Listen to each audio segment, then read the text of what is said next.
Part 4 जैव प्रक्रम के बारे में हम लोग आगे की ओर पढ़ रहे हैं। प्यारे बच्चों, आज हम लोग पढ़ेंगे कि पत्तियों की आंतरिक संरचना क्या होती है और वीडियो के अंत में हम ये बताएंगे कि एपिडर्मिस क्या होता है और एपिडर्मिस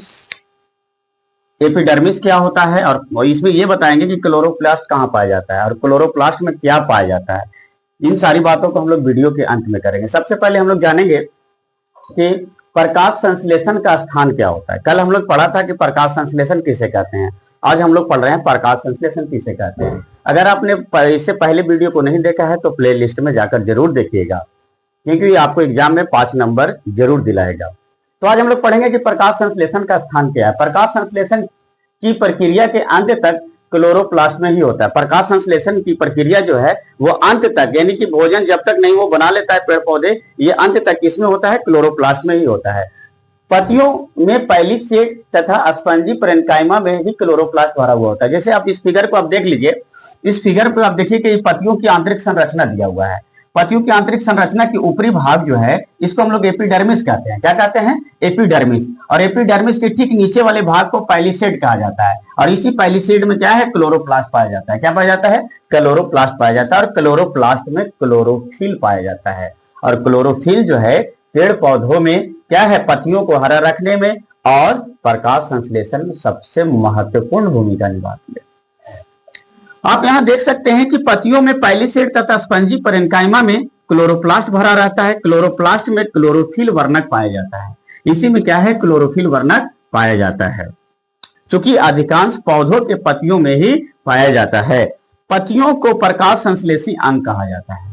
पत्तियों को क्या कहा जाता है? प्रकाश संश्लेषी अंग। कल की वीडियो में हमने बताया था कि प्रकाश संश्लेषण का सबसे महत्वपूर्ण अगर कोई अंग है तो पत्ता होता है। इसलिए पत्ते को क्या कहा जाता है?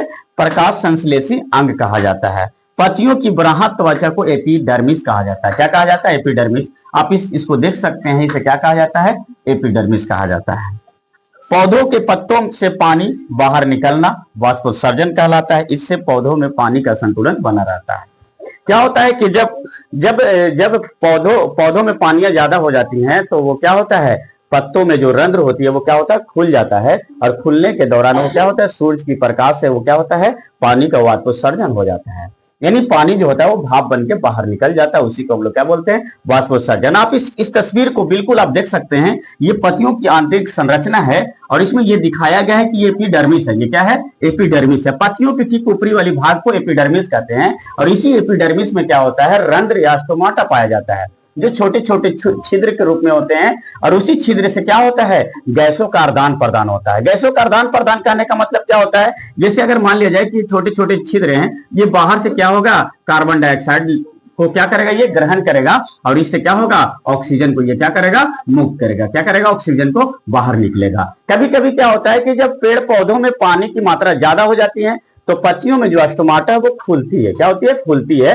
और वो क्या होता है? सूरज की रोशनी में वाष्पोत्सर्जन हो जाता है, और वाष्पोत्सर्जन होता है तो इससे क्या होता है? पेड़ पौधों में पानियों का संतुलन बना रहता है। इस तरह से हम देख सकते हैं कि इसके बीच वाले भाग को जाइलम है और इसी में क्या? फ्लोएम है। जाइलम का मुख्य काम क्या होता है? जाइलम क्या होता है कि पेड़ जड़ों से वो क्या करता है? जमीन के अंदर से पानी को खींचता है, और खींचने के बाद वो क्या करता है? पत्तों तक पहुंचाने का काम करता है। और फ्लोएम उत्तक जो है वो क्या करता है? पत्तियों में बने भोजन जो है जड़ तक पहुंचाने का काम करता है। प्यारे बच्चों, अगर आपको वीडियो अच्छा लगता है तो सब्सक्राइब जरूर करें, लाइक और शेयर करना